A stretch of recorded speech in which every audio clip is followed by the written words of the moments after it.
Bonjour à tous et bienvenue dans le Run Success Podcast.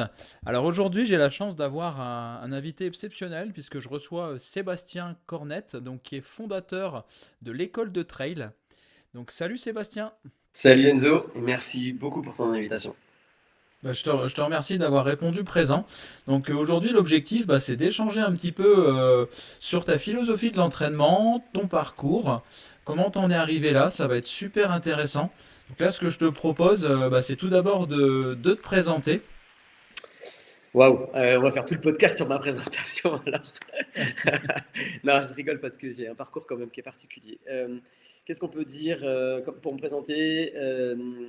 Je suis préparateur physique, coach dans différents sports, mais on va dire que je me suis spécialisé dans la course parce que j'ai toujours couru depuis tout le temps, mais j'aime bien cette connotation comme un préparateur physique, c'est d'abord ce qui m'anime, parce que je suis un passionné de sport en règle générale, j'ai un esprit très ouvert et dans le sport en particulier.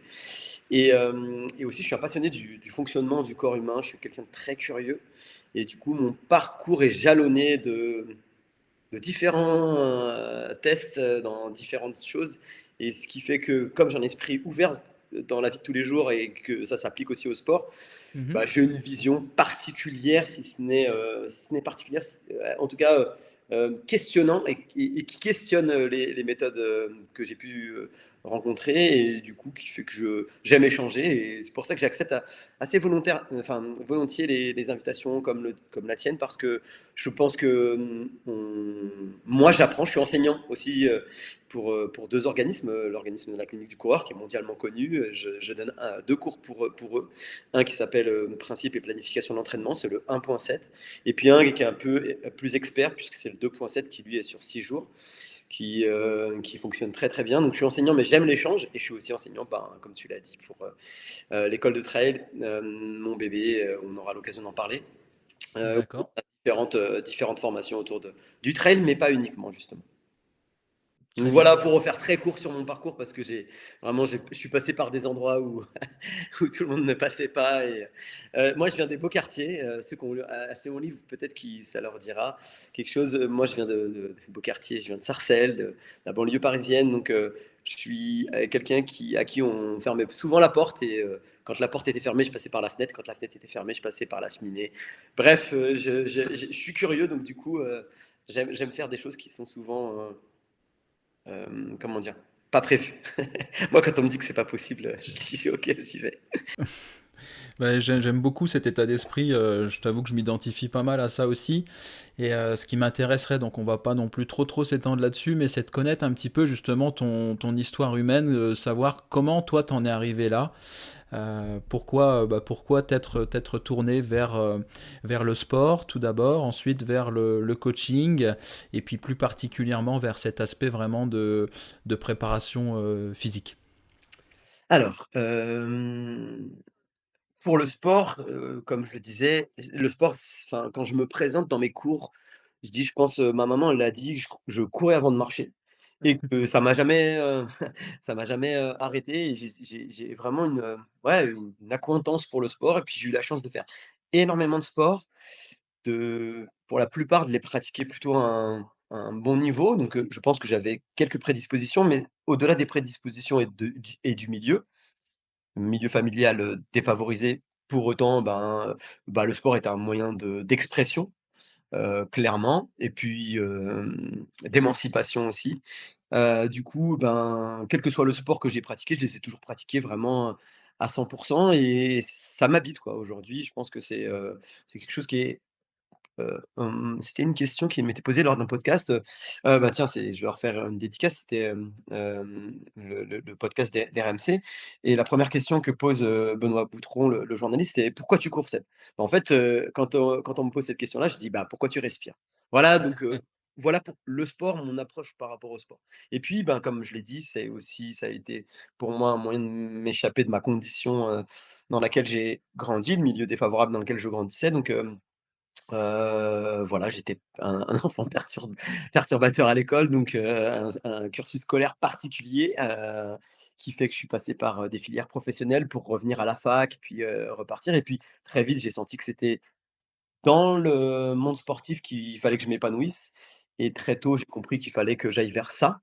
Alors D'accord. j'ai fait ma carrière, moi, de haut niveau, mais le côté, encadré, je l'ai toujours fait. D'ailleurs, dans ma cité, moi, j'avais 12 ans et j'encadrais les plus petits, au foot et en athlée. Donc j'ai toujours encadré, en fait. Je pense que j'ai toujours, cette notion c'est pour ça que je fais un distinguo entre préparateur physique et coach. Je pense que j'ai toujours eu l'âme de coach, c'est-à-dire d'animer, de motiver, Oui, oui. Le de relationnel, la exactement. cohésion, le partage, tout ça. Voilà, bah, tu viens de résumer quelque chose qui doit me définir, c'est le partage. Je suis quelqu'un qui est très dans le partage, ça peut me jouer des tours d'ailleurs de temps en temps, mais je suis très dans le partage et donc dans l'échange avec les autres. Puis, comme je suis comme quelqu'un de curieux et que le corps humain m'a vraiment tout dès que j'ai fait mes premiers cours de physio, d'ailleurs Oui, donc moi j'ai un bac professionnel et puis, de dessinateur industriel, donc tu vois absolument rien à voir. Et puis à l'époque, il y avait 0,01 des, des bacheliers professionnels qui allaient à la fac.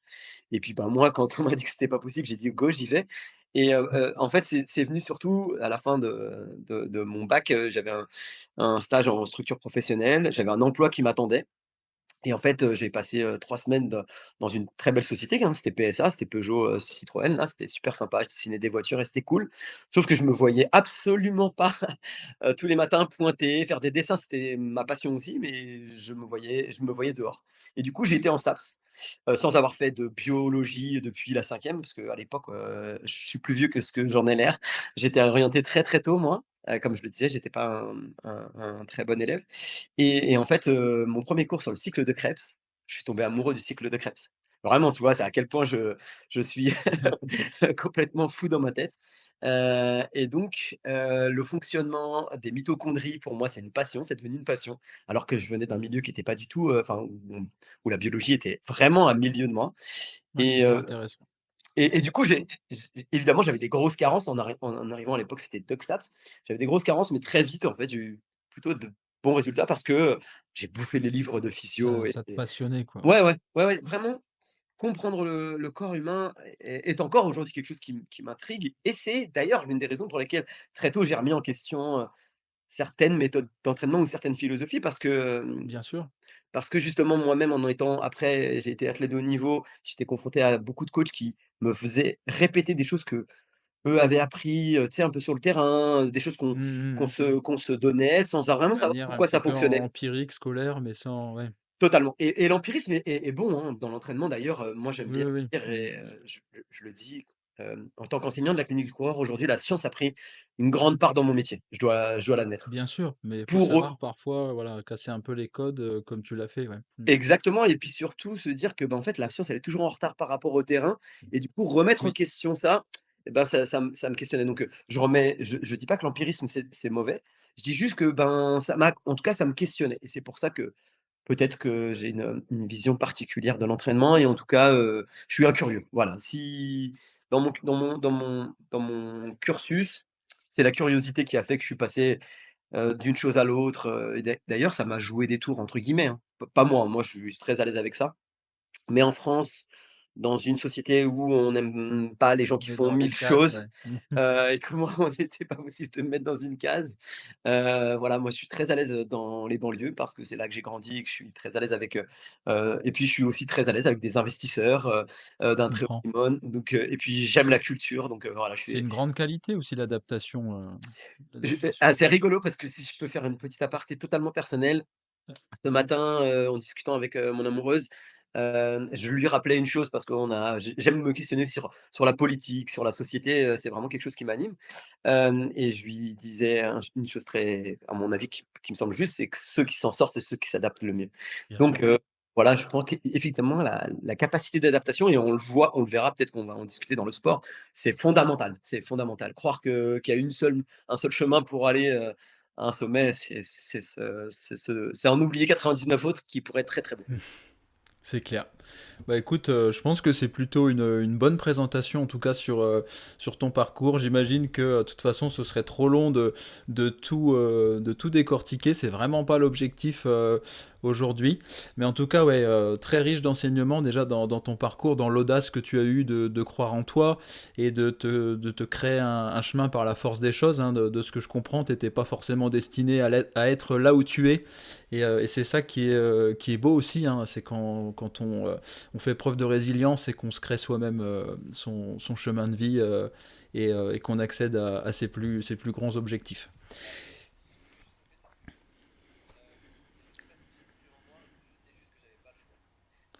Oui, c'est aussi important d'avoir vraiment... Et après, aujourd'hui, je peux faire ce constat-là que tu viens de faire et merci de le faire et c'est effectivement ça. Mais en vrai, quand tu es dans le feu et quand tu viens d'où je viens, en fait, Tu te dis, tu ouais, peux faut juste s'en t'en sortir, il y a pas de sortir choix. C'est et clair. c'était, un moyen et aujourd'hui, je suis très heureux, effectivement.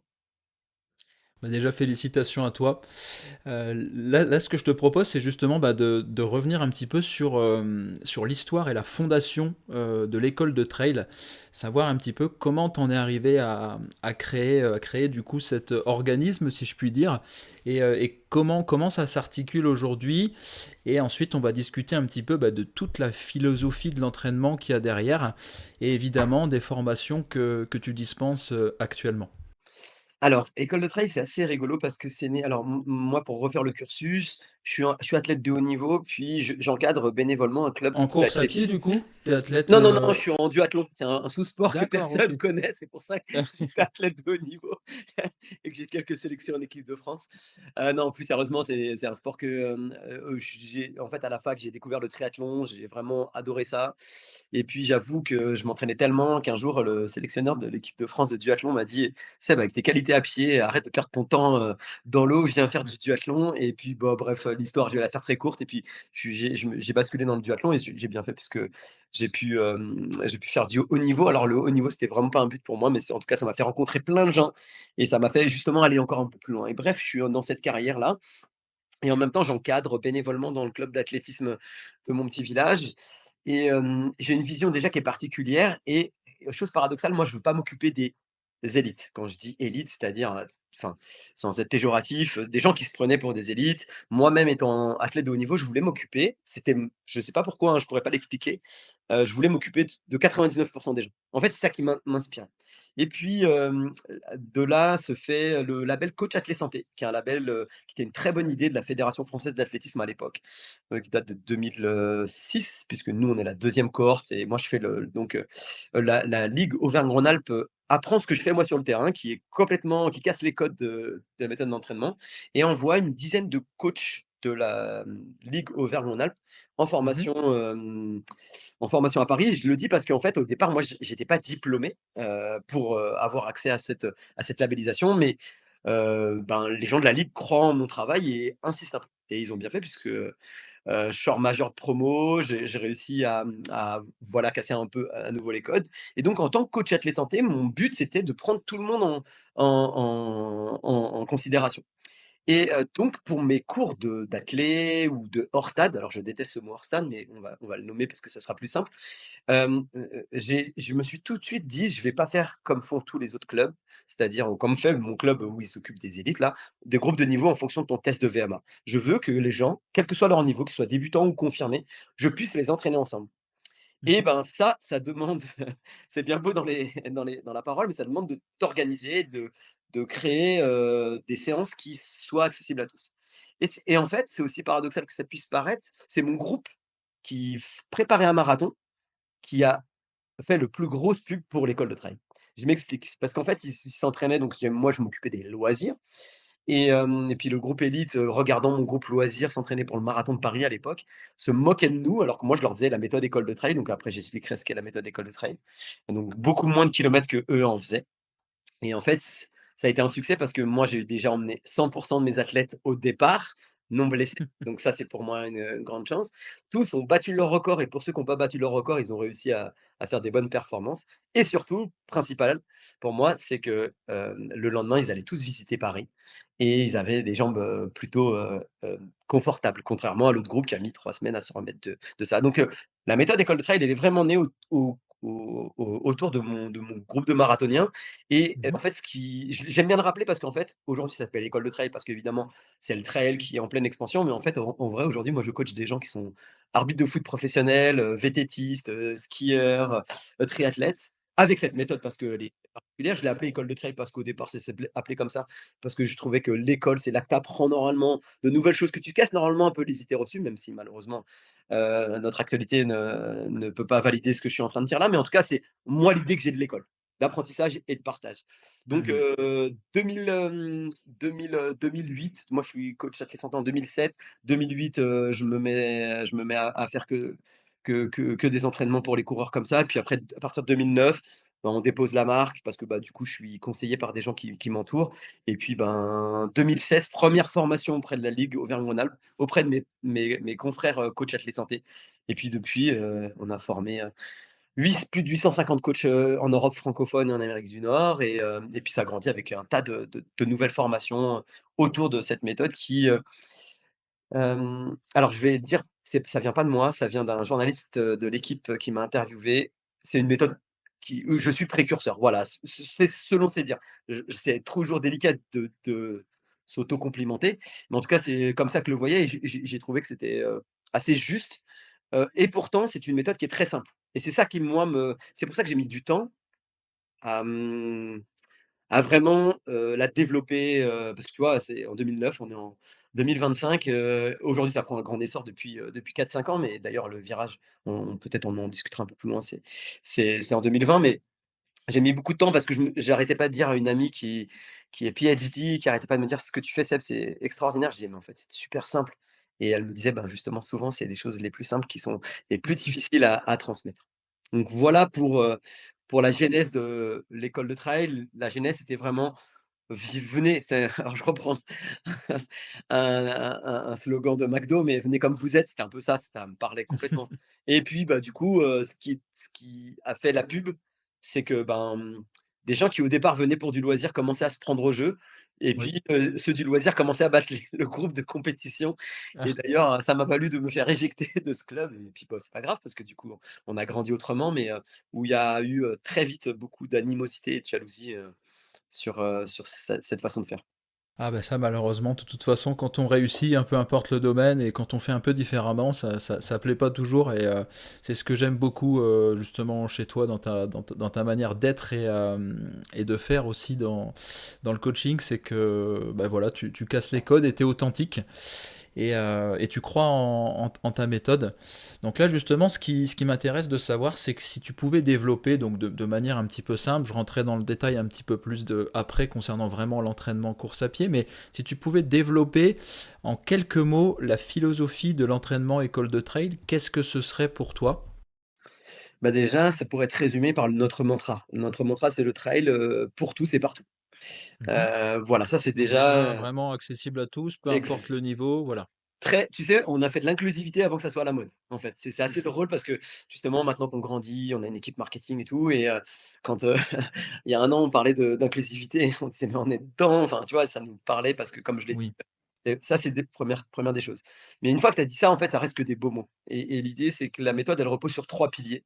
Le renforcement, mais oui, on l'a mis en premier parce que, ben, force est de constater que nos contemporains sont de moins en moins forts, et que du coup, bah, c'est déjà l'une des premières qualités qu'ils perdent et en fait, en plus, j'aime bien rappeler que même moi, je me suis trompé tout au début parce qu'avec toute la prétention que j'avais, je voulais apprendre aux gens à courir et les faire courir en leur faisant faire des ABCD, qui est de la pliométrie, mais je me suis rendu Mhm. compte qu'en fait, ils étaient pas assez forts et ils se blessaient. Donc, le premier des piliers sur la méthode école de travail, c'est le renforcement.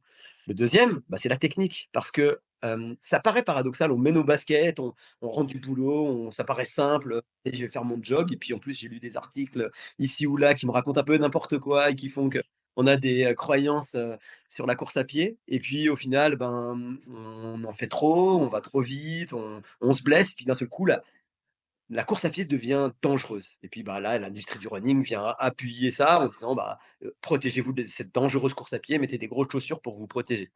Donc pour nous, la technique, c'est fondamental, en fait et puis, et quel que soit ton niveau d'ailleurs, c'est bien de retravailler son pattern de course et puis, bah, le dernier des piliers, c'est la physiologie, le développement physiologique, le développement cardiovasculaire.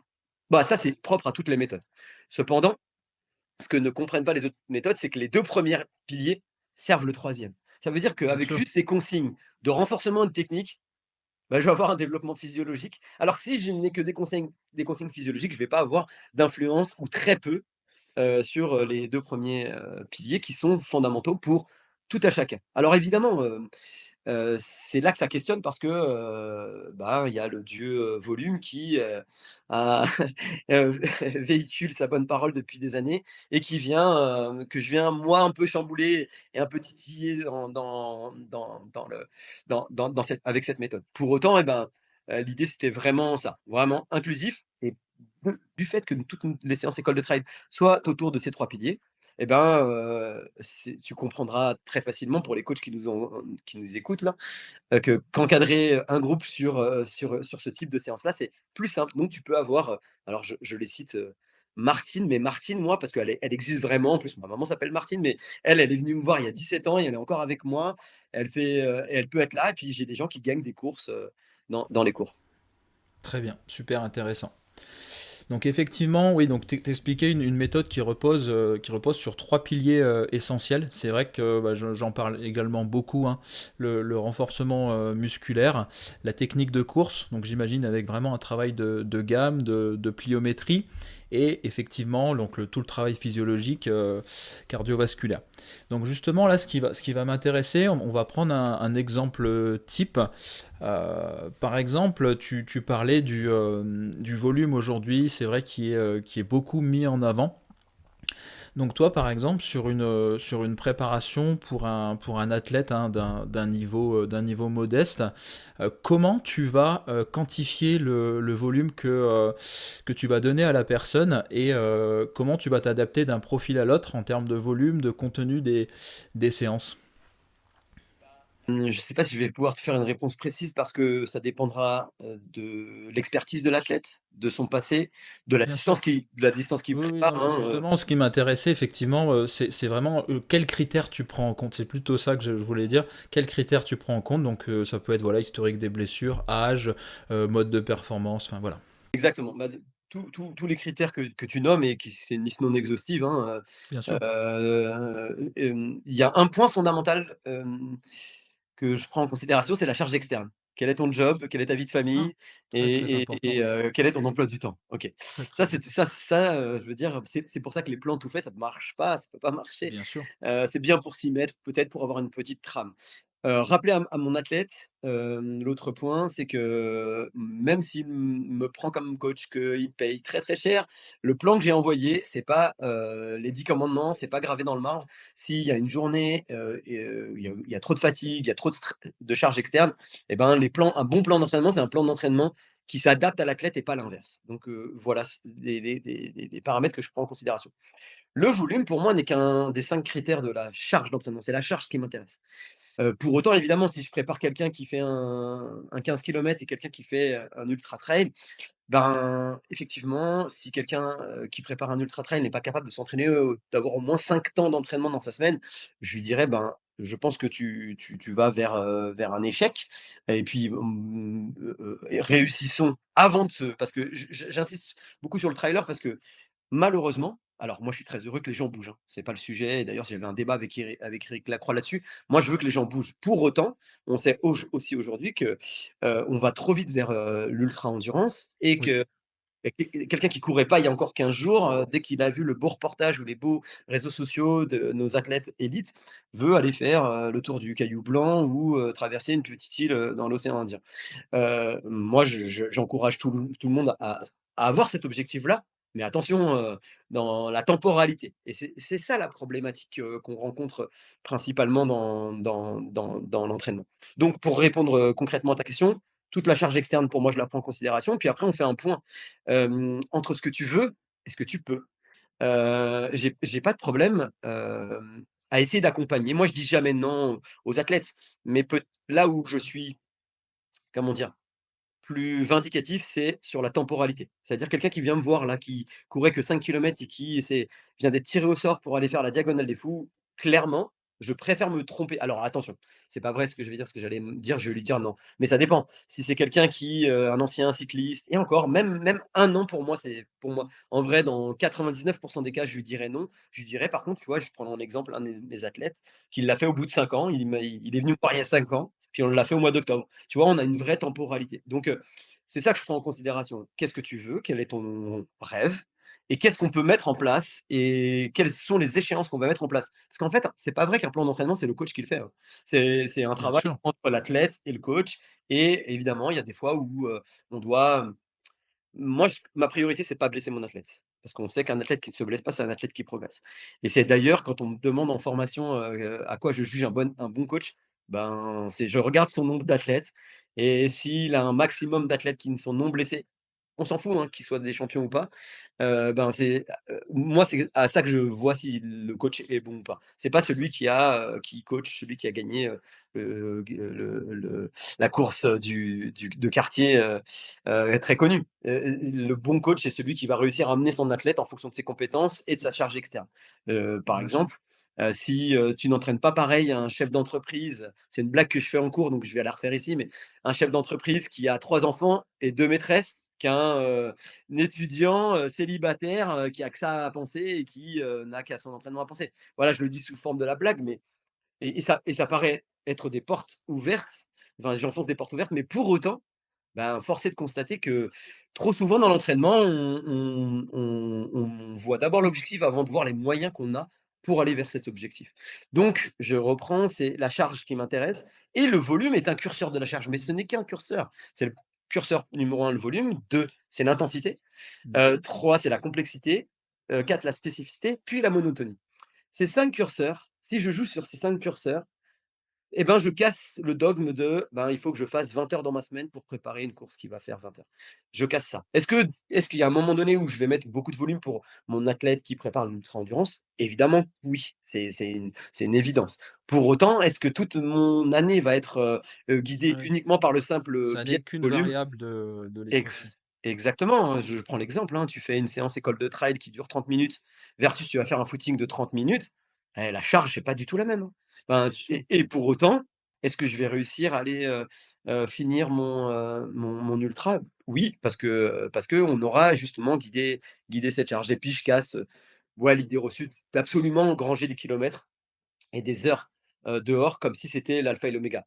Je dis pas attention parce que ceux qui caricaturent, le moins courir oublient que en fait, mon rêve ultime, c'est que j'aimerais que tous mes contemporains puissent faire 200 kilomètres par semaine. Ça, c'est un rêve. Est-ce qu'ils en sont capables? La réponse est malheureusement Il y non. a une réalité Et derrière, ouais. Mmh. exactement, donc nous, en tant que préparateur physique et coach, on doit justement se dire: «Oui, dans l'idéal, moi, j'aimerais bien avoir un athlète qui s'appelle Kylian Jornet et à qui je puisse faire 300 kilomètres par semaine. Ça serait super» et puis, du coup, l'entraînement, ça ne serait que des maths parce que tu rajoutes, la semaine d'après un peu plus de kilomètres, un peu plus de dénivelé et ça serait tellement bien. Mais force est de constater que ça marche pas et quand ça marche, c'est là où on doit appuyer, c'est quand ça marche, ça devient l'exception et souvent, on se sert d'une exception qui confirme la règle. J'aime bien rappeler que Ouais, on les parle les que des champions, mais on parle pas des 99 des athlètes qui galèrent et qui se blessent en faisant du volume. exactement et du coup, justement, ceux qui sont à bloc dans le dogme du volume vont te prendre les exemples pour qui ça a fonctionné, Bien sûr. sans Alors sans qu'il y a une sans grosse part regarder, de tous ceux génétique qui sont là-dedans et de bien sûr. et tout à fait et c'est pour ça que à nouveau, j'espère que ton podcast amènera de la réaction. Et je ne suis pas en train de dire qu'il ne faut pas faire de volume. Je pondère juste que ne voir que par le dogme. Alors évidemment, ceux qui sont les plus visibles, aujourd'hui sur les réseaux sociaux véhiculent ça. Pour autant, comme tu l'as dit, ce qui nous intéresse en tant que coach et préparateur physique, c'est les 99. Parce qu'en fait, ceux pour qui ça marche, c'est 0,0001 de la population, d'accord? Et ça, il faut en avoir conscience, OK? Et du coup, est-ce que moi je vais venir, challenger des gens, des athlètes pour qui ça fonctionne de faire beaucoup de volume et leur dire: «Ah, c'est pas bien ce que vous faites», la réponse est évidemment non. Pour autant, comme j'ai un discours et que je veux m'adresser au plus grand nombre, je dois absolument, on doit et quand je forme, rappeler que, attention, oui, pour ceux qui arrivent à encaisser le volume, mettez-en, mais attention, il peut y avoir d'autres chemins pour aller au sommet comme on disait, en préambule. Très bien. Bah écoute, c'est extrêmement intéressant et je t'avoue que j'ai beaucoup appris grâce à la clinique du coureur notamment, grâce à toi aussi et du coup ma philosophie de l'entraînement est aujourd'hui très très proche de ce que tu véhicules effectivement donc être très très personnalisé, prendre en compte vraiment la charge externe, ça on l'oublie, hein, la charge mentale aussi qui est très présente dans notre société, qui a une grosse influence sur la prévention des blessures. Et effectivement, prendre en compte, comme tu l'as très bien dit, il y a plusieurs variables et il ne faut pas jurer que par le volume, que par l'intensité. C'est vraiment, c'est un peu comme une bonne recette en fait, un bon plan d'entraînement. Il faut qu'il y ait tous les bons éléments au bon endroit. Donc je suis complètement, complètement d'accord avec toi sur cet aspect vraiment d'individualisation. Là, ce que je te propose, c'est qu'on revienne justement un peu plus en détail sur le type de séance que tu peux proposer. Dans ta philosophie, donc on va prendre, on est obligé justement de prendre un coureur qui fait partie de la masse, hein, sans être péjoratif, donc le plus grand nombre. Par exemple, je viens de voir, je te dis voilà, je voudrais courir un trail de 30 km. Quels sont un petit peu les types de séances justement que tu vas pouvoir amener et comment tu vas l'amener? Alors déjà, tu auras, je vais casser une de tes habitudes, c'est-à-dire Oui. d'avoir un microcycle de 7 jours. Faut ça aussi, il faut dire aux gens qui nous écoutent, arrêtez de faire, mardi VMA courte, jeudi VMA longue ou seuil et puis, week-end, sortie longue. C'est je le dis avec le sourire parce que c'est malheureusement trop souvent ce qui est véhiculé. Rappelez que, bah, si, bah, on va prendre un avatar, c'est toi, je sais pas, hein, si tu as une vie de famille et tout ça, mais imaginons, on va dire que tu es comme 90 des coureurs, tu as une famille, tu as un job qui te prend beaucoup de temps. Je vais dire, bah, ton microcycle, au lieu de faire 7 jours, il va faire 10-12 jours, voire 14 jours, c'est pas un problème. Par contre, évidemment, tu auras des séances, dites école de trail pour qu'ils soient adaptés, donc avec, donc comme on l'a dit, des séances qui seront, pourquoi pas, un développement de puissance aérobie où on cassera un peu, juste tes 30-30, classiques, où Mhm. l'opération sera du renforcement et où il y aura une consigne en plus technique en priorité. OK? On va aussi peut-être, te dire que, OK, tu prépares un 30 kilomètres, on va dire que si tu es dans le, médian, un 30 kilomètres avec 1 500 mètres de dénivelé, ça va peut certainement te prendre, 4 heures et demie, 5 heures, OK? Si tu es dans le médian, on voit même 5 heures et justement si tu vas mettre à peu près 5 heures ou 4 heures et demie ou 5 heures pour faire cette course, te dire, bah, surtout à l'entraînement, on fera pas ça. OK? On va peut-être qu'on fera quelques petites sorties rando course, mais on n'aura jamais de sortie de course, uniquement course, plus de 2 heures, 2 h 30 pour toi. Mhm. Encore que peut-être même un peu moins. Par contre, est-ce qu'on aura des sorties que moi j'ai appelées des sorties simulation? C'est-à-dire, ben, toutes les 15 minutes, tu vas t'arrêter, tu auras un exercice de renforcement à faire. Au départ en isométrique, puis après en concentrique, puis après en pliométrique, en fonction du temps, enfin de la planification dans laquelle on est. Le renforcement, c'est pas le même, quand tu es en préparation générale que quand tu es en Oui, bien sûr, on spécifique. va en reparler. Mhm. Donc voilà, et puis surtout, bah, en fait, lisser la charge, plutôt que de la réduire sur ces 7 jours-là, la lisser sur, le microcycle, comme je viens de le dire. Donc on Oui. gardera tes rendez-vous, hein, si c'est mardi, jeudi, week-end, mais on fera pas on mettra de l'espace. Ça, c'est intéressant. Ouais. C'est ce que je fais beaucoup aussi, de ne pas figer dans le marbre la semaine et se dire, voilà, ça c'est vrai que je suis content que tu le dises parce que c'est vrai qu'on l'entend trop souvent, voilà, dimanche la sortie longue, toujours les mêmes footings au même endroit et même je suis certain, hein, je suis intimement convaincu qu'on a plein de pensées limitantes qui s'instaurent derrière et on n'arrive pas à choquer le corps et à entamer un processus de progression puisqu'on fait toujours la même chose. Donc, Exactement. Ah ouais, c'est... et puis ce rendez-vous, même si évidemment dans la vie de tous les jours, avec nos jobs, la vie de famille et tout, il faut avoir des rendez-vous et c'est OK. Mais pour autant, c'est pas parce que c'est ce que c'est certains entraîneurs, de la FFA pour les citer, j'adore l'athlétisme, mais j'ai un regard, très acerbe envers, la fédé, je Oui, l'assume totalement, c'est hein. très scolaire. Et Mm. du coup, les fois où, on a voulu remettre en cause, enfin où moi j'ai remis en cause le 7 jours, on m'a dit: «Seb, on fait ça, les clubs ont rendez-vous les mardis et jeudis». Mais oui, mais je dis: «Mais sur la piste, c'est pas obligatoire le mardi de faire VMA courte. Faites une séance peut-être un peu plus de technique et puis étalez ce microcycle». Parce qu'en fait, dans 99 dans les clubs, c'est des gens qui ont une vie de famille, qui viennent après leur job, vite fait faire leur et vous leur mettez de la charge et donc du coup, bah, ils se blessent et Ouais, c'est enfin, je clair. veux C'est dire, clair, on prend on pas n'a en qu'à compte. regarder exactement, on ne prend pas en compte la charge externe, donc il vaut mieux se tromper et ça, je l'assume complètement. Est-ce que je suis un coach conservateur? Alors, pas de pas dans la vie de tous les jours, mais dans l'entraînement, clairement, Ouais. je préfère me tromper, en me trompant en en faisant un peu moins, que me tromper en en faisant un peu trop. Parce que quand on fait un peu moins, bah, ton athlète, il est à 90%, 95%. Il sera pas à son 100%. Bon, ben, est-ce qu'il pourra quand même prendre du plaisir et performer et progresser? La réponse est oui. Par contre, si tu en fais trop, ce qui se passe dans 99% des cas des gens qui ne veulent pas sortir de leur dogme, bah, ils se Donc, blessent et on fait courir cette petite musique que la blessure fait partie de l'entraînement. Bah, la réponse est non. La blessure, c'est une non, erreur d'entraînement. bien Et sûr. ça, c'est important de rappeler ça. C'est Oui. pas de chance. Les Non, non, blessures il y pas a de chance, toujours c'est une vingt cause pour cent. derrière. C'est 20% seulement. Le pas de chance, c'est Ouais, seulement ouais. 20%. 80% des blessures, c'est une erreur d'entraînement. Ouais, je suis complètement d'accord. Bah, tu vois, tu fais la transition parfaite. Là, on va vraiment s'intéresser, parce que c'est ce qui m'intéresse le plus avec toi, c'est justement cet aspect prévention des blessures qui me passionne également. Donc là, justement, on va prendre le profil d'un coureur qui se blesse régulièrement. Selon toi, quels sont vraiment les critères, on va dire, les fondamentaux d'un coureur qui se blesse, en fait, les erreurs les plus courantes pour toi d'un coureur qui se blesse? Donc il y en a qui vont nous paraître logiques, voilà, trop d'intensité, trop de volume, et, par exemple. Mais est-ce que tu as d'autres choses à nous dire avec l'expérience que tu as? Coureur qui se blesse, voilà, il comprend pas pourquoi, il est toujours dans le même schéma. Et Tu bah, tu y as répondu, hein. C'est de toute façon, les blessures, c'est trop vite, trop fort, trop long, trop longtemps. Enfin, voilà, ça, c'est c'est le cocktail qui marche à tous les coups. Et ce que j'ai bien aimé là dans ta présentation, c'est de dire, ben, c'est un schéma. La oui, problématique aujourd'hui, vraiment, si je dois être un tout petit peu prétentieux dans ma présentation, c'est de dire: «Moi, je veux vraiment», si on doit retenir un truc de Seb Cornette, à la fin de sa vie, c'est qu'il aura fait bouger les lignes sur: «Arrêtons ces schémas qui reproduisent», tu l'as dit, des croyances limitantes, qui, parce qu'elles ont marché pour un Kényan, qui vient des hauts plateaux ou pour un athlète exceptionnel qui est né à 4000 mètres d'altitude, ça a fonctionné. Vraiment, on doit absolument casser ça. C'est-à-dire les schémas, le microcycle de 7 jours, et ce que moi j'observe, c'est souvent c'est le trop vite et trop longtemps. Voilà, c'est les blessures, hmm, et c'est souvent pourquoi? Parce qu'on s'est inscrit à une course, et que, on n'a pas eu cette réflexion, et là, peut-être que je vais remettre en question, évidemment, la partie fédérale, mais aussi, les médias, les médias sociaux, véhiculent aussi ça. C'est-à-dire que, il n'est pas rare de voir un sujet sur quelqu'un qui courait pas et qui d'un seul coup a fait un ultra de je sais pas quoi.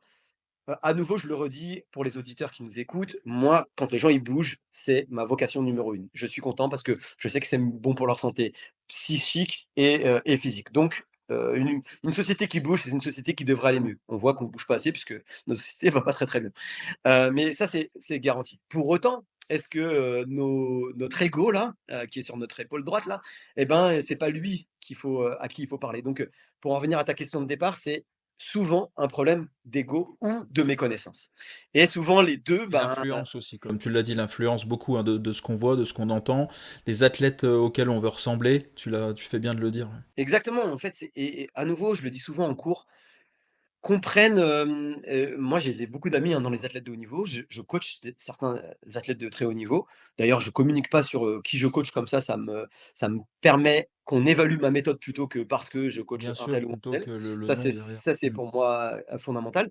c'est ça. Pour et quand je vois des gens s'inspirer d'athlètes, extraordinaires, je leur rappelle juste que c'est l'élite et c'est 0,0001% de la population, qu'ils vous servent à vous bouger et vous motivent à aller vers un défi, faire 5 kilomètres, 10 kilomètres, 20 kilomètres, que sais-je, c'est super.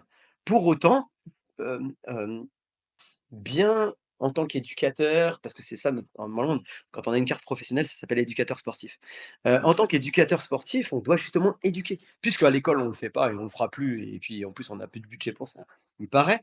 Donc je referme cette parenthèse, puisqu'elle vient de tomber cette nouvelle. Mais, je veux dire, ben, du coup, les éducateurs ont un devoir d'éduquer nos athlètes. Et tant pis s'ils passent à côté de la pépite, hein. Enfin, c'est ça la problématique qui peut se poser aussi dans l'entraînement et chez les coachs, c'est que, ou chez même, soi, hein, on se dit: «Bah, tiens, mais attends, ça marche pour lui, moi aussi ça va marcher». Tu sais, souvent, moi, c'est quand on vient me challenger en conférence là, on me dit: «Ouais, mais ça marche pour lui». OK, super. Alors déjà la première question, c'est d'où il vient? Moi je connais pas sa part génétique, hein. Tu sais, je vais citer, un grand Bien sûr. physiologue, québécois qui s'appelle Guy Thibault, qui dit: «Si tu veux être champion olympique, choisis bien tes parents». et en particulier ta maman. Donc comme aucun d'entre nous n'a eu ce choix-là, enfin, je veux dire, il y a des choses qui sont inexplicables et tant mieux et heureusement. Tu vois? Je te dis, je suis passionné de corps humain et on n'a encore pas totalement fait le tour. Il y a plein de choses qu'on ne connaît pas totalement, dans le corps humain et il y a des choses qui vont nous échapper et il y a des gens Bien exceptionnels. sûr, puis c'est hyper personnel les réactions du corps humain aux stimuli de l'entraînement, quoi. Stimuli et puis on l'a dit déjà, mais il faut le rappeler, ta charge, je veux dire, Bien quand tu sûr. es célibataire, puis d'un seul coup tu es en couple, bah, déjà, enfin, même si ça se passe très bien, bah, il y a Ouais, la une charge charge mentale, c'est supplémentaire énorme sans aussi être dedans. Mmh. négatif. Puis après tu deviens parent. Tu sais, moi je suis devenu moi ma fille va avoir 21 ans, ma première sélection, c'était l'année de sa naissance et là on m'a dit: «C'est fini, tu pourras plus». Donc il a fallu que je trouve des stratagèmes pour mais effectivement, alors j'ai eu de la chance, au bout de 3 jours, elle faisait ses nuits, donc ça a tué tous mes potes, qui était papa. Mais ceci étant, eh ben, évidemment, il y a une responsabilité qui est là, donc il y a une charge. Alors, c'est vrai que stress ou charge en français, c'est pas très glorifiant et on a l'impression que c'est pas bon. Évidemment, ça va t'aider à porter. D'ailleurs, j'ai un de mes athlètes qui est un athlète de très haut niveau. Il a trois enfants, il a un job qui lui prend 60 heures par semaine. Pour autant, est-ce qu'il arrive à faire partie des meilleurs? La réponse est oui. En fait, ça veut juste dire que du coup, tu dois t'entraîner différemment. Et c'est ça où on doit à nouveau véhiculer ce message en disant: «Vous avez un objectif, super. Votre rêve, c'est de faire un ultra, ben, prenons le temps, mais faisons-le avec, et si vous avez vu sur les réseaux sociaux ou dans un média que ça avait marché pour un tel ou un tel, attention, privilégiez toujours de se tromper en se disant: «Ah putain, j'ai fait la diagonale des fous en 5 ans, j'aurais peut-être pu la faire en 3 ou 4».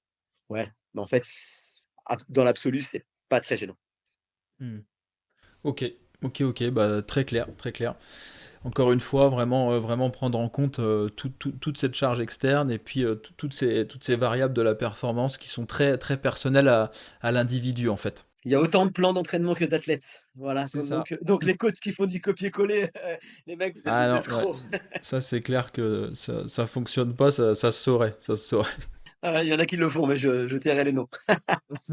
Ah, c'est pour le joke. Et du coup, si tu pouvais prendre une semaine type en pourcentage, en fait, entre entraînement en course à pied, encore une fois, en général, hein, mais course à pied, renforcement musculaire, par exemple, mobilité, étirement, travail technique, comment tu découpes, toi, une semaine type, grosso modo? Alors, tu vois, c'est le gars qui a écrit «Moins courir pour mieux courir» qui va te dire ça. Ça dépend du nombre de fois que la personne va courir. Mhm. Hem, En tout cas, j'éduque sur une chose, c'est, par exemple, quelqu'un qui me dit, tu sais, on parle pour que les auditeurs soient bien d'accord, on commence à parler d'entraînement à partir de 3 entraînements par semaine, OK?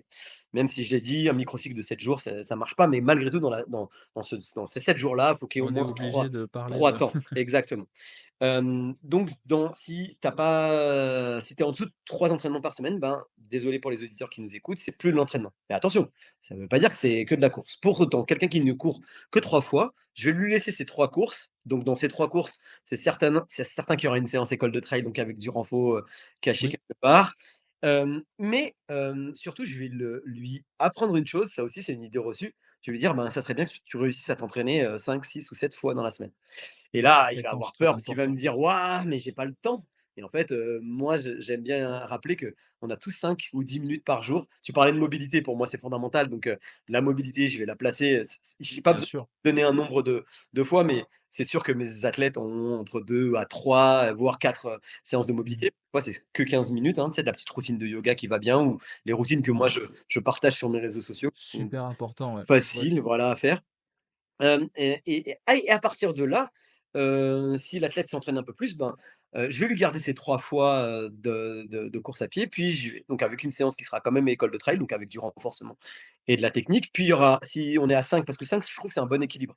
Il y aura une Mhm. séance de renforcement, une qui sera dédiée uniquement au renforcement, donc on verra plus tard certainement dans notre échange à quel moment je passe la force, l'endurance de force Bien et tout sûr. ça. Mhm. Et puis un entraînement croisé parce que j'y crois beaucoup. Et j'avoue que même si mon athlète s'entraîne 3 fois, c'est sûr que sur ces, 3 fois, une semaine sur 2, il y aura de l'entraînement croisé parce que, même si c'est aussi paradoxal que ça puisse paraître, il y a pas vraiment d'études, probantes en tout cas sur l'entraînement croisé. Pour autant, est-ce que, on doit se passer de l'entraînement croisé? Ma réponse, en tout cas ma conviction, c'est qu'on devrait, préconiser l'entraînement croisé à tous. Et puis, alors évidemment l'entraînement croisé, le premier entraînement qui nous vient, c'est le vélo, enfin tu vois? Ou le VTT. Pour autant, bah, il y a plein d'autres sports, hein, qui pourraient être considérés Bien comme de sûr, l'entraînement croisé, qui pourraient nous aider. D'ailleurs, toi, tu viens de la montagne, ben, tu vois, le ski, moi, en hiver, mes athlètes qui sont en montagne, ah, on fait du home trainer parce que c'est bien pour codifier l'entraînement. C'est si on veut être précis dans l'entraînement avec les watts, c'est très intéressant. Mais, leur sortie d'endurance, moi-même en tant qu'ancien athlète de haut niveau, j'ai tellement pleuré en rentrant de sortie de 4 heures de vélo, en hiver que je leur demanderai jamais ça. Par contre, est-ce qu'ils vont aller faire du ski de fond, du ski de rando, des choses qui sont, des entraînements, croisés. Donc, ma philosophie, c'est de dire que plus tu t'entraînes, plus la place du renforcement et de l'entraînement croisé est important. Pour autant, ben, je souhaite que tu cours au moins 3 fois par semaine. Et si vraiment il y a une semaine où, je dis que je fais un entraînement croisé, il est certain que dans un des mini watts que je vais lui donner dans sa semaine, c'est-à-dire qu'il durera pas plus de 15 minutes, il y aura un stress de course. Exemple de la corde à sauter, tu vois? Couplé à du core training. Donc voilà pour répondre à ta question. Il y aura quoi qu'il arrive toujours du renforcement et de la mobilité, mais la mobilité, tu vois, je l'intègre, et dans mes séances, mais ça fait partie des mini-séances. Je rappelle ça dans mon livre, qu'en fait, il y a nos grands temps d'entraînement, puis il y a tout l'entraînement que tu peux faire, en fait, quand tu as 5 minutes. D'ailleurs, je ne sais pas bien si sûr. toi, tu es venu faire mon cours 1.7, mais je le dis à la clinique, là. En fait, j'ai 2 pauses qui durent 3 minutes 26. Tout le monde croit que ça dure 17 minutes tellement ça fait mal et en fait, Le on fameux squat, ouais. position ISO. Et voilà, de Bring Sally Up, Bring Sally Down, de Moby, de Moby, ouais, Flower de Moby. Et voilà, et puis après j'ai Beat It où on fait des burpees pendant, Ouais, 3 minutes. Bah, voilà, en fait et du coup, bah, on démontre qu'avec des on mini optimise, entraînements, on optimise. j'arrive à optimiser l'entraînement et à dire aux gens qui disent parce que l'excuse pour le renforcement, c'est: «J'aime pas J'ai pas ça le temps. et j'ai pas le temps». Et Non, ouais, c'est clair, c'est c'est clair. c'est sûr que tu vas pas trouver de temps pour quelque chose que tu aimes pas. Pour autant, bah, il faut le rendre ludique. C'est pour ça que l'intégrer à l'intérieur comme on le fait en école de trail, bah, ça rend le truc ludique. Non, c'est sûr, c'est sûr. Et puis il y a une problématique aussi de, je trouve, qui est super intéressante avec le renforcement.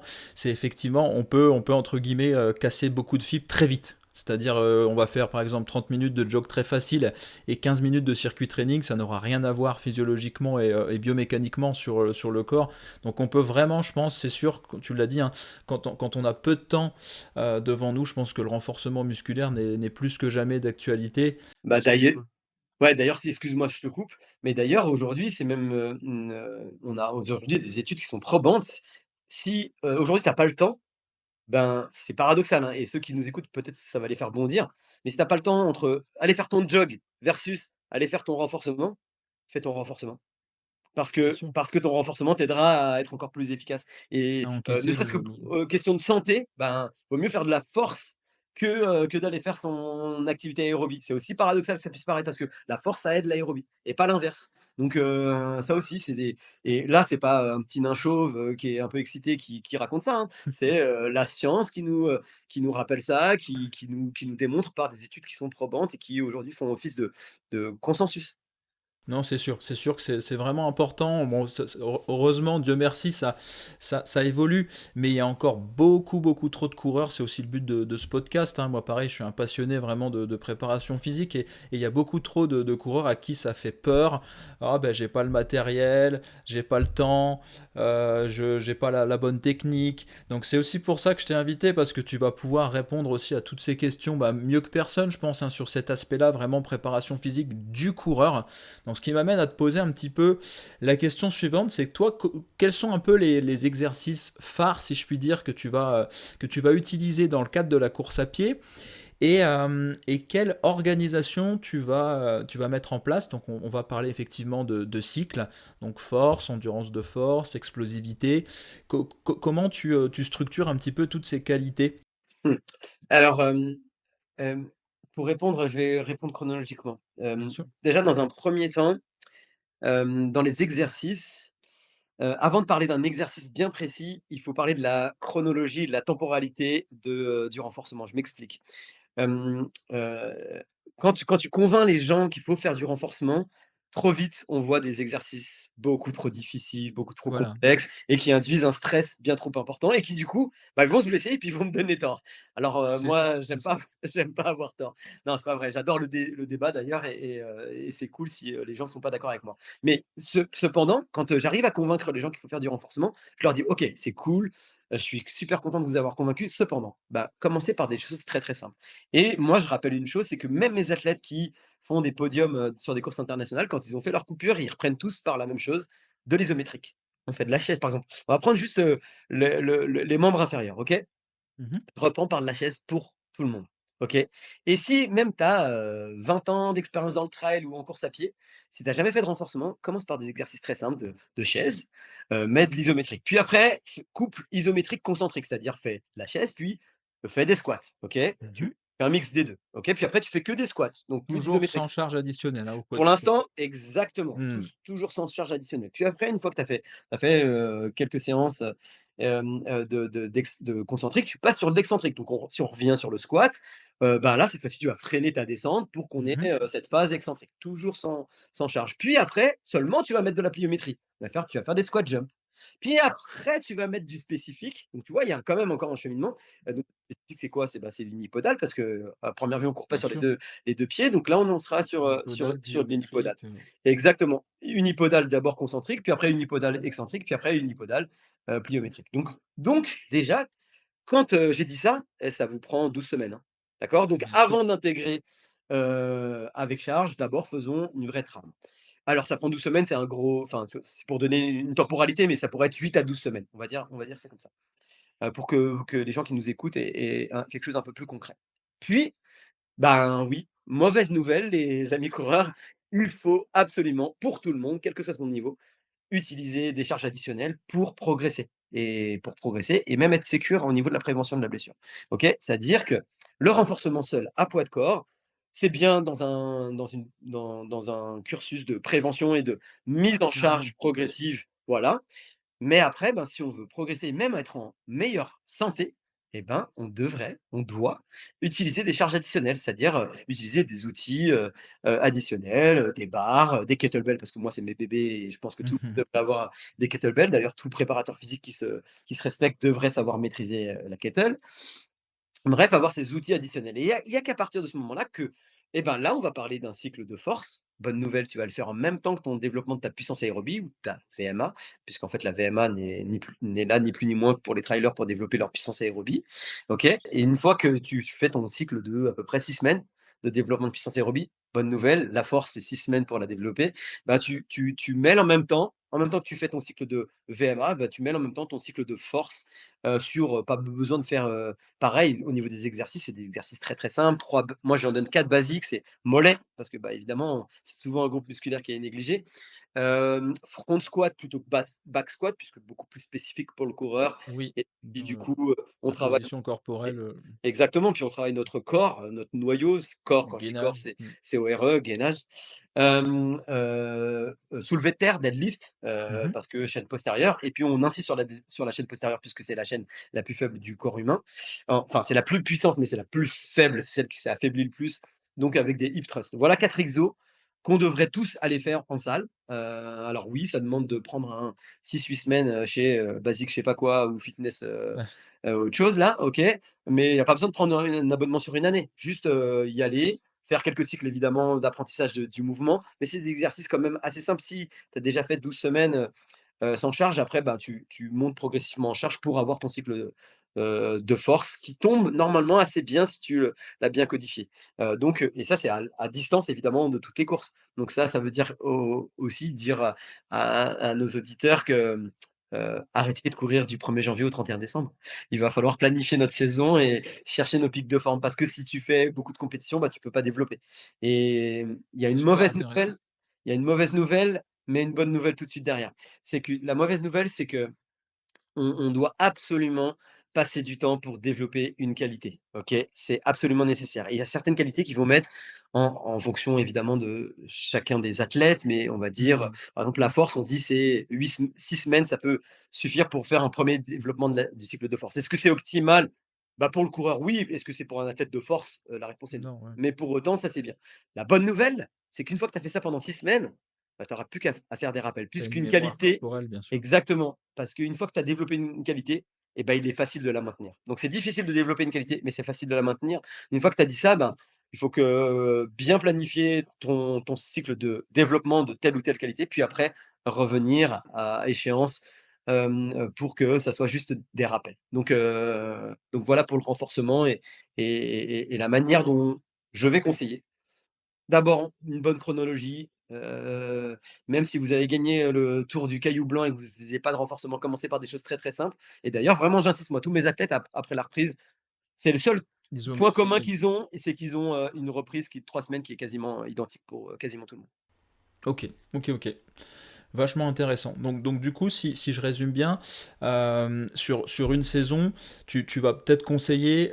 Donc là, je t'explique un petit peu, justement, ça va permettre de savoir un petit peu comment moi j'articule une saison, on va dire grosso modo, pour un athlète.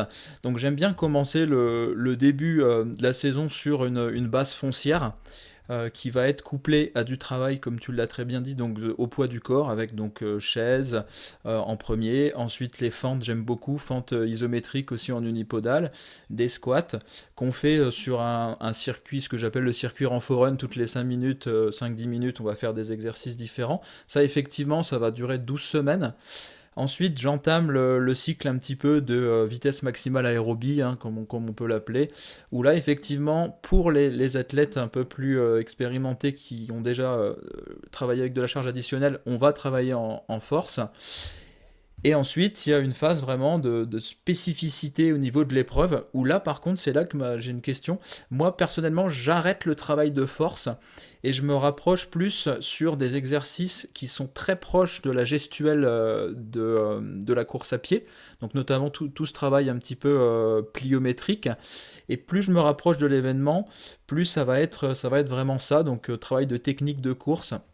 Donc je voulais avoir un peu ton avis sur l'aspect force. À combien de temps tu vas l'arrêter par rapport à un objectif, il y a pas mal de débats là-dessus, mais par rapport à un objectif principal, notamment sur l'aspect système nerveux. Et ben, en fait, moi je l'arrête jamais. Je l'arrête jamais, je fais juste des rappels. Mais des rappels, Ok, c'est léger rappel, ok. ouais, ouais, je fais des rappels et en fait, dans mes rappels de force, je suis en unipodal, donc j'ai une charge additionnelle qui est moins élevée et je couple toujours mon travail de force avec un travail de pliométrie.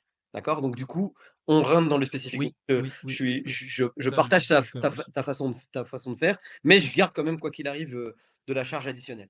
Si Ok, jamais j'en garde pas, c'est que j'ai la chance d'avoir, l'athlète qui peut faire un travail, par exemple, je vais te donner un exemple. Alors attention, ne pas reproduire chez soi, sans être, déjà bien fort, mais un de mes oui, athlètes qui a performé sur la diagonale et d'ailleurs tous mes athlètes d'ailleurs, je le prends lui en exemple, mais tous mes athlètes qui sont sur la diagonale et ben, quelques jours avant la diag, ils ont fait un gros travail de D-. Donc, pour ceux qui connaissent, la réunion ouais. partie du Maïdo, ils ont été à sans On souci, hein. passe de la Ça fibre. fait ça fait -2100. Alors attention, hein, je le conseille à personne si avant ça, tu étais pas prêt et que tu avais pas déjà fait du travail, en amont. Bien Donc sûr, ça, si tu veux, c'est un rappel, comme tu le disais, hein, très justement, plus spécifique, mais c'est quand même un rappel de force. Parce qu'on sait aussi que la force développée en excentrique est encore plus, oui, intéressante oui. que, la force, concentrique. Donc et puis pour nos amis coureurs, bonne nouvelle, d'ailleurs, s'il y a des marathoniens qui nous écoutent, ils ont intérêt à faire du travail excentrique parce que, j'en parle dans une des podcasts que j'avais fait avec, monsieur Calavicule, que je salue parce que je suis sûr qu'il va nous écouter. Hem, où je l'ai suivi pour la préparation du marathon. Je rappelais que le mur du marathon, il y a un aspect, glycolytique, OK, mais pas uniquement, il y a Lymphatique et aussi musculaire, un bien sûr. musculaire et nerveux et souvent, ben, en fait, on met le mur du marathon sur le dos de l'alimentation, mais en fait, dans une grosse partie et ça dépend des athlètes, mais il y a une grosse part musculaire et si tu t'es pas préparé à ça, donc la phase excentrique, bah, tu vas vers, la probabilité que tu tombes, tu frappes le mur. Je reviens sur les trailers et sur ta façon de faire. Non, moi je garde quoi qu'il arrive la charge additionnelle. Évidemment, en fait, ça c'est comment dire? Une philosophie que j'aime. Si j'ai mon athlète qui a la chance d'être, tu vois, qui vient 3 semaines avant la réunion, bon, bah, peut-être que je lui ferai pas prendre, d'aller, dans une box de CrossFit pour y aller parce qu'en fait, je pourrais faire ça naturellement. Mais Ok, sinon, si l'athlète reste chez lui, à côté de chez lui parce qu'il faut aussi rappeler, hein, 80 des trailers ne vivent pas en montagne, donc n'ont pas cette chance-là. Et donc, du coup, comment tu fais pour ceux qui nous écoutent et qui habitent à Nantes, comme j'en ai, à Paris, comme j'en ai, à Brest, tu vois? Donc, du coup, eux, tu es bien obligé d'utiliser, et là, bien l'utilisation sûr. de la charge additionnelle est fondamentale. Ok, ok, ok. Donc, ouais, même pendant la phase d'affûtage, tu vas quand même conserver un Ouais, ouais, travail de. un petit rappel avec des choses que évidemment, dans cette phase d'affûtage, j'aime bien rappeler que la phase d'affûtage ou tapering parce que l'affûtage, c'est vraiment pas Oui, adapté en français. D'ailleurs, c'est pour ça que j'ai pas employé le mot gainage que toi tu as employé. de J'ai du mal taper. avec ce mot, les anglicismes sont quand même plus adaptés à la préparation physique. Et du coup, le tapering, qui Mhm. est l'affûtage, ben, même dans cette partie de taper là, il va falloir que juste peut-être tu l'as déjà abordé dans des podcasts, mais je vais juste faire un petit rappel. Dans cette Bien sûr. partie-là, on va réduire de 40 à 60% notre volume, tout en Mhm. gardant l'intensité, voire en l'augmentant légèrement. Donc, si tu faisais de la Oui. force dans ta partie spécifique, tu faisais quand même ton rappel tous les 15 jours ou 3 semaines, ben, je vais me garder quand même une petite série pour mon athlète. Ok, ok, ok. Super intéressant. Et c'est aussi une méthode que tu emploierais du coup pour un coureur sur route, tu mettrais à peu près la même. La seule différence avec le coureur sur route, c'est son milieu et ses chaussures. Non, en vrai, Ah non, c'est super intéressant parce que je sais il y a beaucoup de coachs en fait qui arrêtent complètement la musculation en force et c'est vrai que c'est une question que je me pose de plus en plus souvent. Moi en tant qu'athlète justement, j'aime bien la conserver, mais je t'avoue que j'ai souvent une petite peur peut-être de blesser mon athlète qui ait un petit peu les jambes lourdes avant le jour J, donc c'est Alors vrai que c'est un évidemment, petit peu... il faut pas le faire 3 jours avant. Enfin, tu vois quand je le dis, en tout cas dans mon dernier microcycle, et puis c'est quoi la force? Tu vois, là, on pourrait faire un podcast Oui, là-dessus. bien sûr, bien Heu sûr. Non, non, et mais et en bien fait, rappeler, je comprends bien ouais, l'esprit, bien sûr, tu vois, par exemple, bien sûr. si je peux conseiller d'autres organismes de formation que le mien, je conseillerais à tous les préparateurs physiques, d'aller faire les formations Strong First, c'est la famille Hardstyle où là, la notion de force, donc Mmh. c'est l'école, russe, mais franchement, on peut leur faire beaucoup de critiques, mais dans la préparation physique, pour moi, c'est ce qu'il y a de C'est mieux. les meilleurs, ouais. Les Américains qui sont vraiment très forts, mais bref, et eux, ils ont décidé que la force était la priorité. Et moi, Mmh. j'ai des protocoles qui durent 12 minutes. Et est-ce que j'active le système nerveux de la force? La réponse est oui, hein. Oui, Donc, oui, la bien force, c'est sûr. pas uniquement soulever une charge très très lourde et puis tu as Mmh. peur. Tu vois, il y a plein de Oui, petits oui, tout un tips. aspect de Et quantification donc, du que coup, oui, je te donne raison. Est-ce que mes athlètes vont passer sous une barre à 100 kilos si son 1 RM, c'est 105 kilos? Ah, la réponse est clairement non. Parce que je serai en spécifique. Par contre, est-ce que je vais lui faire une activation avec de la charge additionnelle parce que je en sais que ça va rappel, activer son système nerveux, un petit rappel? La réponse est oui. mmh. Mais oui, là où peut-être il peut y Ouais, il avoir y a des une nuance craintes, à comprendre, je il y a, comprends bien. Mmh. c'est ça. Et puis on va pas se mentir. Aujourd'hui, si on doit faire le parallèle entre, c'est pour ça que quand tu me posais la question entre mon coureur sur route et mon trailer, aujourd'hui on est dans un sport qui est jeune. Le trail, tu vois, c'est très jeune, tu vois? Moi j'ai découvert, Oui, c'est très jeune, donc il y a quand même cette ouverture d'esprit qui est un peu moins dans le dans le marathon parce que, ils sont là et depuis plus oui. longtemps. Et donc du coup, il y a certaines, je dis pas qu'il y a pas des choses sur lesquelles ils ont totalement raison, hein, tu vois? Et si l'athlète le sent pas et que le coach le sent pas, il faut surtout pas, Non, mais c'est vrai que je te dis ça parce que c'est dommage, même chez des athlètes de très très haut niveau. Bon, par exemple, j'ai reçu Guillaume Ruel, qui est un grand champion du 100 km, et tu vois, lui, il n'arrive pas à intégrer son renfort, ce qui m'expliquait, il n'arrive pas à faire vraiment de vraies séances de renfort parce que bah, il a peur d'avoir des courbatures, que ça lui fasse perdre du temps, ça lui enlève un peu de volume. Donc tu vois, c'est vrai qu'il y a encore comme ça des codes, je pense, à casser, hein. Donc c'est super intéressant d'en parler. Et il y a beaucoup de peur derrière ça. c'est exactement, ça s'appelle des croyances limitantes. Mais et en même temps, enfin, tu vois, que pour parler de Ruel qui est un excellent coureur, enfin, je veux dire, là, ce qu'il est en train de réaliser, c'est extraordinaire et ça marche pour lui. Donc Voilà, bah, c'est j'espère que exactement ce les que je lui disais. auditeurs vont pas, voilà, les auditeurs vont pas prendre ça comme de la prétention de ma part. Cependant, ben, il y a un moment donné, tu sais, tu vois, l'accumulation de volume, elle te limite quand même. Tu sais, mécaniquement, elle te limite et Ah puis bah dans oui, il y a un dans le moment, temps, elle te limite. Donc faut trouver donc d'autres peut-être leviers, c'est sûr, c'est sûr. exactement, donc juste, moi, j'aime bien dire à ces athlètes, et à nouveau, hein, c'est pas du tout un conseil que je lui donne, mais peut-être, que dans le futur, il puisse se rapprocher avec son coach, du travail à force parce que je suis intimement persuadé, et là c'est une conviction, c'est pas du tout une certitude, que ça peut lui servir. Mais c'est pas pour dire Non, mais je pense il en est convaincu aussi, en ayant parlé avec lui, je pense que c'est quelque chose qui va implanter. J'ai reçu aussi Benjamin Paulin, on en a pas mal parlé aussi, et pareil, il me disait, pour l'instant je ne le fais pas, quand je progresserai plus, je le ferai. Mais c'est vrai quoi, il y a plusieurs écoles, et il y en a qui font voilà, beaucoup, beaucoup de volume, qui ont peur de mettre du renfort. Mais je pense que ça va avancer et on peut vraiment se rendre compte des gains. Et justement, c'est la question que je vais te poser. Selon toi, on va parler un peu des études, peut-être des dernières études que tu aurais en tête.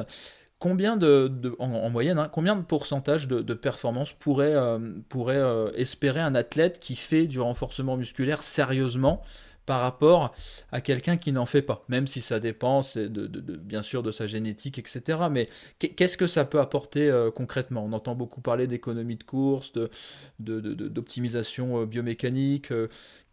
Bah, c'est assez drôle. Alors les pourcentages, c'est, toujours un piège de tomber dans les Oui, pourcentages c'est très piégeux ça.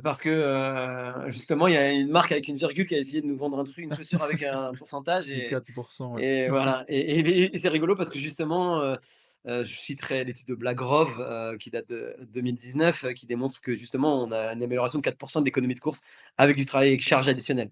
Donc beh, bon, moi je ne pour convaincre les gens, j'utilise jamais de alors évidemment, j'ai plein d'études à ma disposition, mais ce sur quoi je m'appuie, c'est sur les conclusions des études. C'est de dire, est-ce Bien que sûr. le travail avec charge d'ailleurs, tu vois, on revient sur les athlètes de route qui ont peur de mettre, de la Hmm. charge additionnelle et ben, est-ce que mon économie de course s'est améliorée? Ben, pour, 100 quasiment des études, c'est la réponse est oui.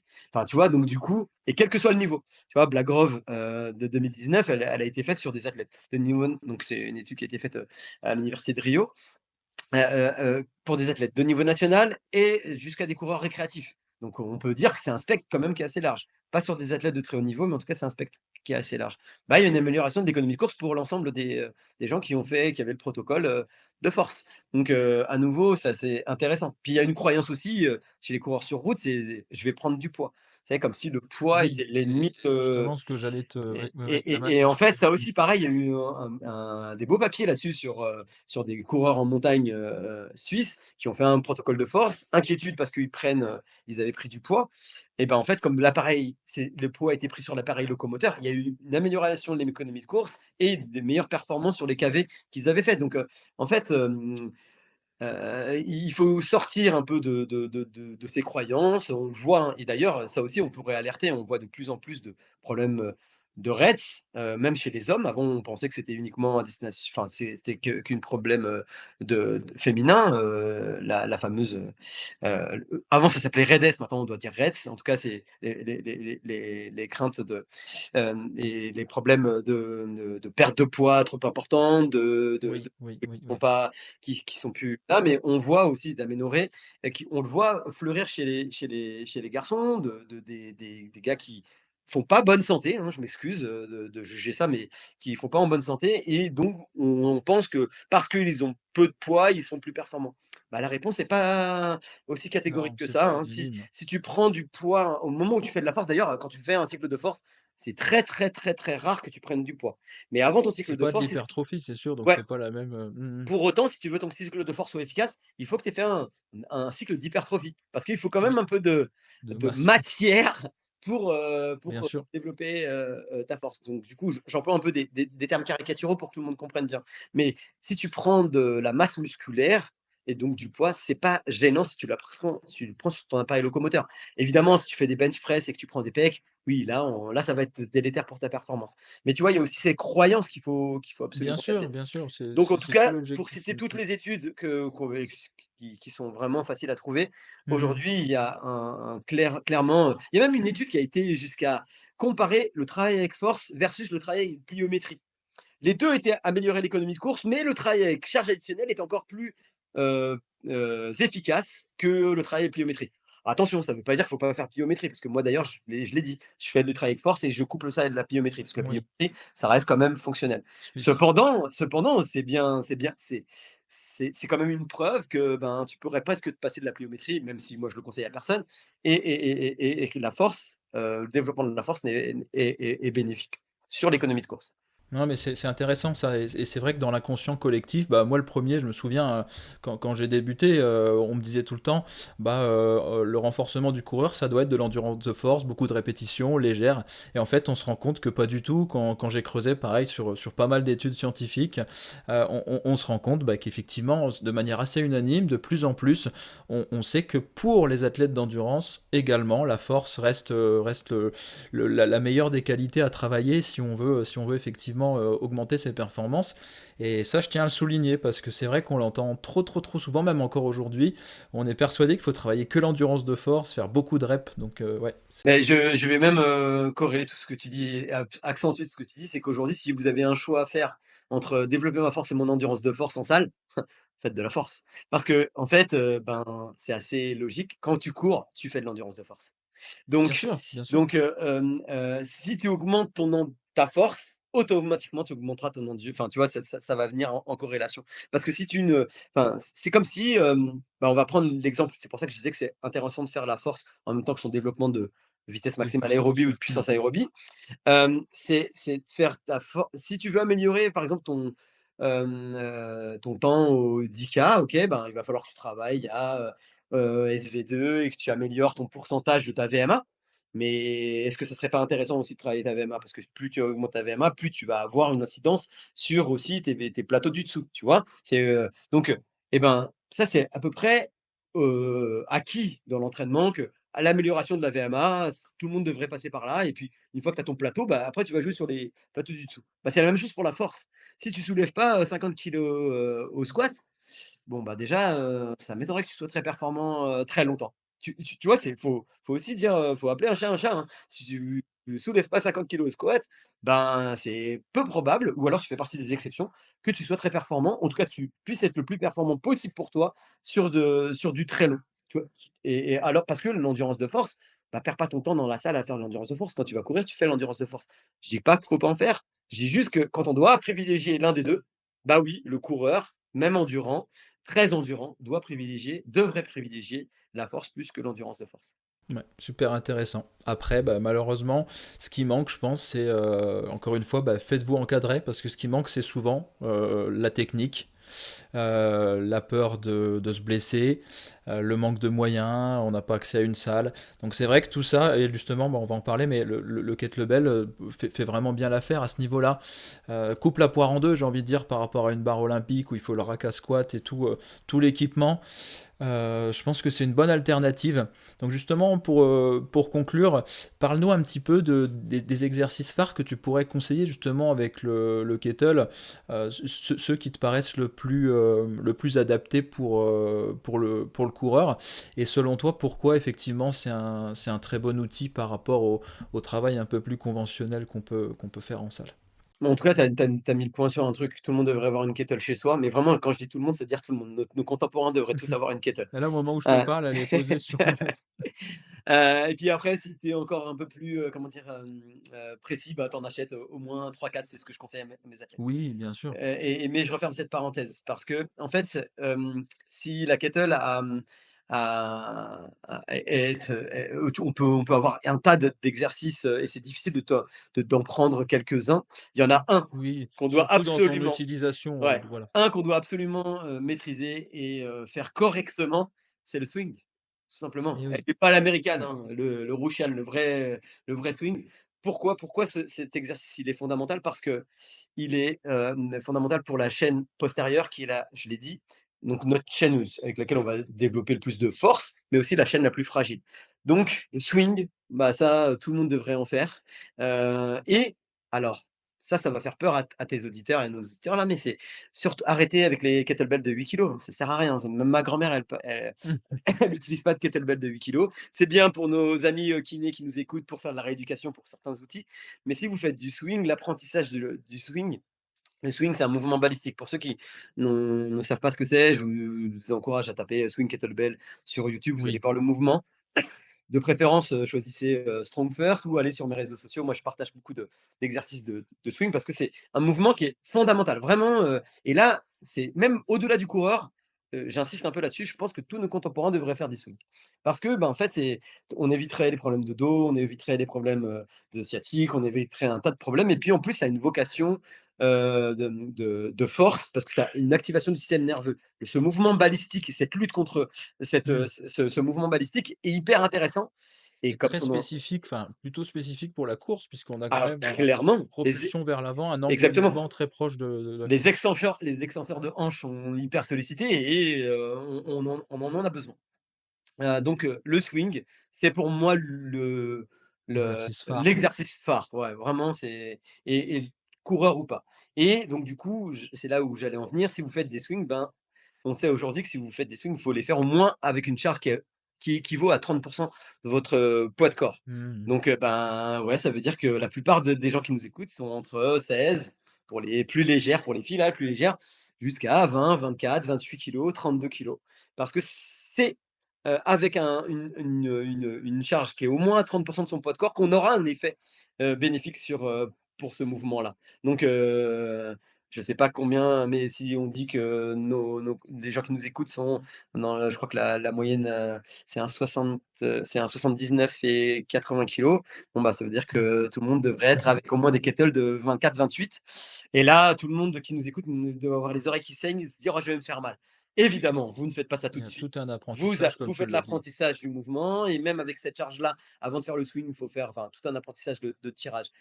Oui, ça paraît être un exercice qui fait très peur au début parce que les premières fois, quand les gens ne connaissent rien à ça, ils se disent: «Waouh, on va se faire mal au dos, ça va être trop lourd pour moi» et en fait, avec un bon apprentissage, c'est un mouvement hyper naturel en vrai et hyper intéressant. Donc voilà, si je peux convaincre les gens d'acheter des Mmh. kettlebells et tu vois, on fait une formation qui s'appelle le renforcement chez le coureur et ben, on passe beaucoup de temps en pratique sur l'utilisation des kettles et de l'apprentissage du swing qui est pour moi, fondamental.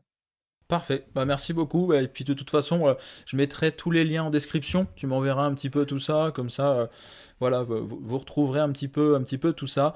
Et je pense qu'on a fait plus ou moins le tour. C'était super intéressant. Après, on pourrait parler de longues heures, hein. On pourrait prendre une thématique et creuser, mais je pense que là, le message est passé. Voilà, je voulais vraiment te recevoir parce que tu es pour moi quelqu'un qui éduque beaucoup justement sur ces aspects fondamentaux. Donc on en a parlé. Prenez en compte votre charge externe. Surtout, ne reproduisez pas tous les sportifs de haut niveau qu'on peut voir. Ne jugez pas uniquement sur le volume, mais prenez en compte justement cette fameuse charge d'entraînement. Et surtout le renforcement musculaire, la préparation physique, il ne faut pas en avoir peur. Formez-vous, faites-vous encadrer pour pouvoir pratiquer le renforcement. Je te remercie beaucoup, Sébastien. Merci Enzo, merci pour cette, super échange et comme tu disais, moi je suis présent sur les réseaux sociaux et j'aime partager. Vraiment, Oui, je pense que, le savoir, c'est comme le bonheur, ça se multiplie quand ça se partage. Donc du coup, si certains, ont des questions par rapport à tout ce qu'on vient de dire, je suis disposé à répondre et puis après on fait des stages, des formations et on accepte tout le monde. C'est aussi ça, sur nos formations, il y a pas de prérequis si ce n'est, la bonne volonté et l'envie d'apprendre. bah, super. Je vous mettrai tous les liens en description. N'hésitez surtout pas à poser toutes vos questions à Sébastien dans les commentaires, hein, surtout. Voilà. Et puis bah, d'ici là, je vous dis à très vite pour un nouvel épisode. À bientôt!